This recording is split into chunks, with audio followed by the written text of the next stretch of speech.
బంగారం బగబగలు మామూలుగా లేవు, తగ్గేదిలే అన్నట్లుగా పసిడి దూసుకుపోతోంది. ఈ ఏడాదిలో ప్రథమార్థంలోనే లక్ష మార్క్ టచ్ అయ్యే పరిస్థితి కనిపిస్తోంది. పసిడి ఇదే జోరు కొనసాగిస్తే మధ్యతరగతి వారు బంగారం కొనడం కష్టమే. అమెరికా అధ్యక్షుడు ట్రంప్ విధించిన సుంకాలకు ప్రతిస్పందనగా చైనా అమెరికాపై సుంకాలతో ప్రతీకారం తీర్చుకున్న తర్వాత పెట్టుబడిదారులు స్టాక్ మార్కెట్లో తమ ఇన్వెస్ట్మెంట్స్ వెనక్కి తీసుకుని బంగారం వైపు మొగ్గు చూపుతున్నారు.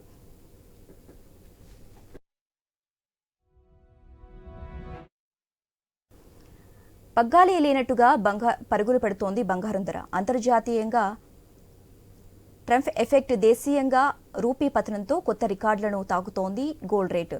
గోల్డ్ ₹1,00,000కు చేరే రోజు ఎంతో దూరం లేదనిపించే రేంజ్లో ఈ స్పీడ్ కనిపిస్తోంది. వాణిజ్య యుద్ధం కారణంగా స్టాక్ మార్కెట్లలో అనిశ్చితి కనిపిస్తోంది. ఇవన్నీ కలిసి బంగారం ధరల స్పీడును పెంచేస్తోంది. తాజాగా బంగారం ధర ఆల్ టైమ్ రికార్డు ధరకు చేరుకుంది. 10 గ్రాముల బంగారం ధర 88,000కు చేరింది. 22 క్యారెట్ల 10 గ్రాముల బంగారం ధర 80,560గా ఉంది.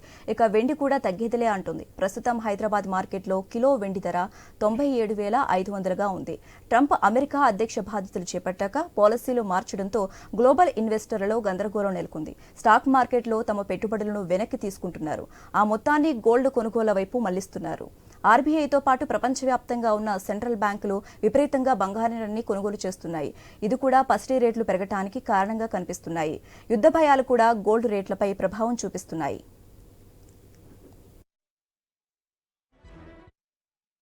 చాలా మంది స్టాక్ మార్కెట్లు అంత సేఫ్ కాదన్న అంచనాలతో ఉన్నారు. దీంతో బంగారంపైనే భారీగా ఇన్వెస్ట్ చేస్తున్నారు. ఫైనల్ గా పసిడి ధర ఆల్ టైమ్ రికార్డు వైపుగా దూసుకెళ్తోంది. అతి త్వరలోనే ₹1,00,000 మార్క్ ను టచ్ చేయడం ఖాయమన్న అంచనాలు ఉన్నాయి. ఏదేమైనా బంగారం ధరల మధ్యతరగతి ప్రజలకు చుక్కలు కనిపిస్తున్నాయి.